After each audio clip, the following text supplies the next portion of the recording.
Hello, everyone. This is Ross from Retro Dream Beam. I'm an eBay seller full time. I've been doing this with my fiance for more than 3 years now. Don't forget to like the video and subscribe to the channel. So I'm about to go into what we were shipping out today on Thursday. So I also had two mistakes within today. So it's a little rough. I got over it. I messaged both customers. We'll get to it. I do all the items in order. So the first thing is this thing that sold right here, War Machines Land. This is gonna be like a hardcover tabletop coffee table type of book where it's just talking about literally weapons from like the Stone Age all the way to like grenades and stuff today. So we do really well with these military books. This ended up going for $15.99 plus shipping. Everything's gonna be plus shipping. I'll save us the time right now. All right, moving along, we have Flames of War. This is gonna be a World War II miniature game, super popular. This is some kind of like promotional deck box. It's by Battlefront right here. So I think you keep your like armies character cards and stack cards. Never played the game, but that's what this little deck box is. I got like a pile of these at some point. I think this is one of my last ones. So I do constantly sell them. So people like these little deck boxes that open up and you get to have your little army stack cards. So end up going for $10.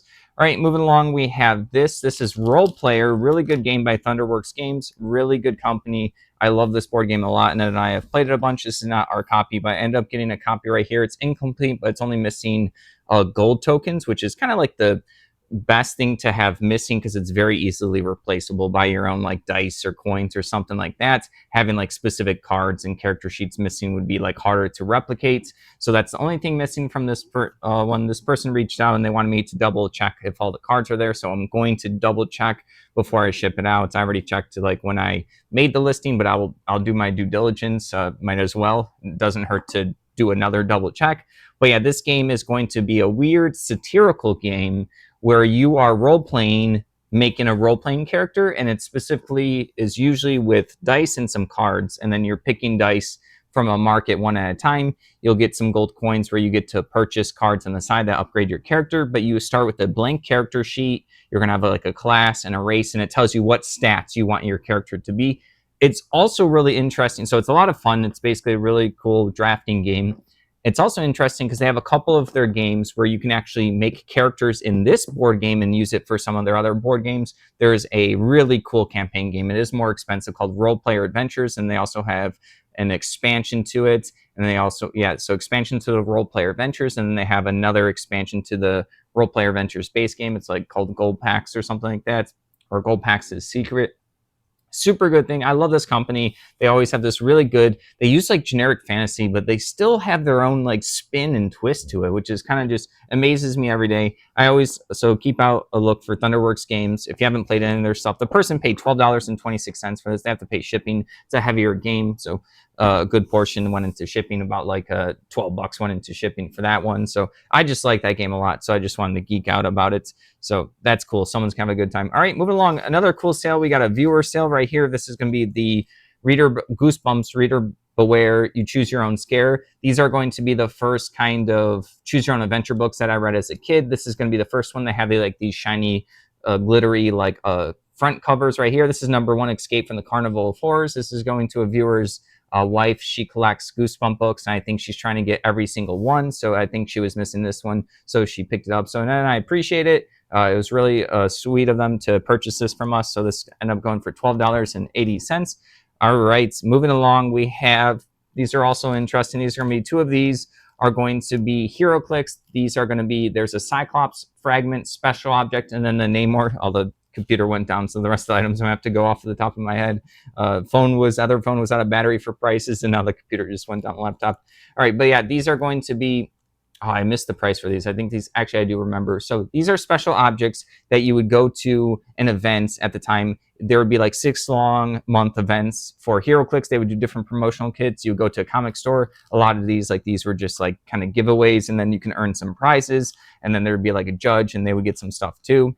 A lot of fun. This was for one where there was the final piece you would get would be like the Phoenix, the big giant Phoenix. I think everyone got one, and throughout the months you would get these little fragment parts that you would put onto it. I think that was like around when I stopped playing HeroClix as much, so I don't know exactly what these fragments do with the big giant Phoenix. I think the big Jean Grey Phoenix is actually a relatively cheap one too. But yeah, someone picked up these. I have a bunch of these, so I relisted the Namor fragments. Sorry, this is the Namor one, and this is the Cyclops. They have like a little card that says their little stats, and you can also use these as little objects for characters to pick up, I believe. All right.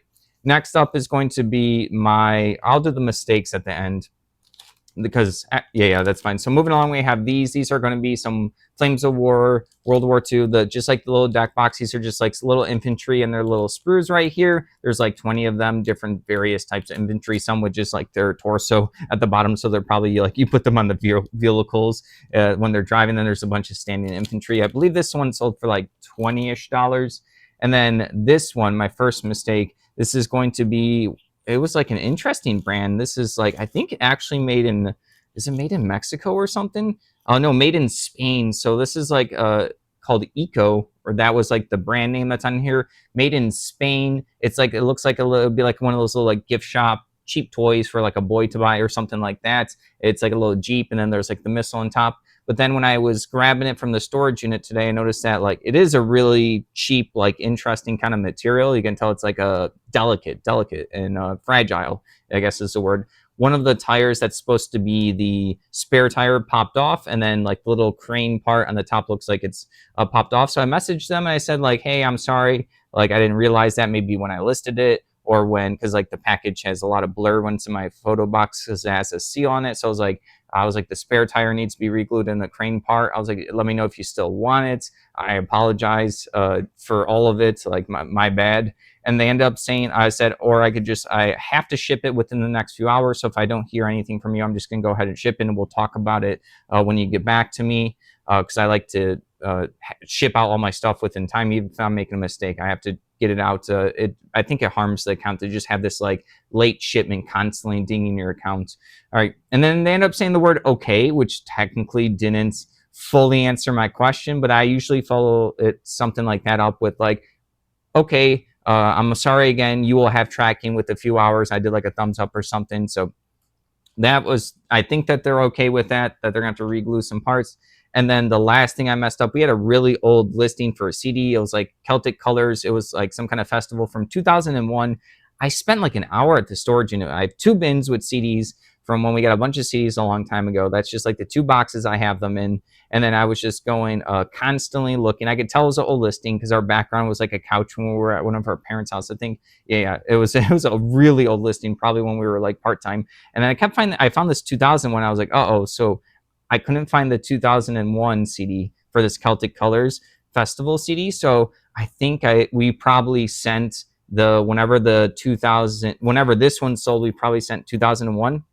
Never got a complaint or never knew like that we messed up. Maybe the person was like excited that they got a different one. Maybe it was worth more. Who knows? But I just found out today that's probably what happened many years ago. So then I messaged them. I'm like, hey, sorry, like we must have shipped the wrong one. I don't have that one. I have the 2001. So I sent a picture of the front, the back, and then I did a zoom up of like the songs that come on this one. They're like, oh no, sorry, I already have that one, but thanks for reaching out. I don't need the 2001. And I canceled the order, and then I apologized again. And they were like, oh, no worries, stuff happens. So I always just like send the messages out like this one, telling, like, just being honest, rip off the Band-Aid. Like when I realized the mistake, I was like, oh, this is painful. Like you never know how these things are going to go. I take both the feedback that you can get on eBay, like the actual feedback that people can see. I take that very serious, and I also take the message feedback, like not related to the actual, like, the colors and stuff like that, like the green, red, and gray. I actually take the feedback that we get messages very serious. So I'm always like just waiting to see what happens. And same thing with this person. I was like, you know what? I just have to let them know that the stuff's a couple of the things need to be re-glued, and we're just gonna have to see. And it also is interesting to see how people react. I try to do it as nice as possible because I know people they spend money on this stuff, and I want to be like a good what is that? I want to send out like the stuff that I'm supposed to be offering in the condition that I'm offering, and I want to be honest with people if there's issues, because I make mistakes sometimes. So all right, thank you for watching. Don't forget to like the video and subscribe to the channel if you'd like to help support us. Take a look at our links down below. Have a good one.